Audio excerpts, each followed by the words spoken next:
This is a very legitimate point being raised, and I get this question all the time, which is, isn't the EU's lower? And doesn't that actually mean we should lower the rate on the US's de minimis exemption? And that's a legitimate point. It is true that the EU's de minimis exemption is about 150, which is far lower than America's, which is set at 800. So the answer is, I think, laid out in this graph. When we really take stock of the performance of the American economy versus that of European unions over time, we realize that that might not necessarily be the right thing to do. We realize, for instance, that GDP per capita in the US has far outpaced that of the European unions for many, many years. In fact, that gap pretty much extends well past 30 years ago, and it's even widening to today.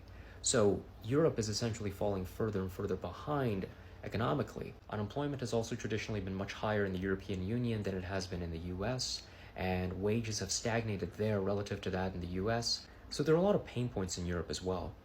Now, there are a lot of problems in the US as well with policy, and there are things that America can learn from the European Union, but the de minimis exemption was just not one of these things.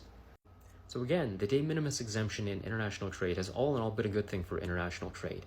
It's something that's been found to stimulate trade inflows, something that basically helps consumers afford things at lower prices, and it's especially something that's been really conducive to growth among small businesses. It benefits small businesses tremendously. So if there is a difference between America's de minimis threshold and that of Europe or any other area that might be lower, that might not be a lesson for America to lower their exemption, but it might be a lesson for other areas to raise theirs, to generate the same benefits for small businesses there.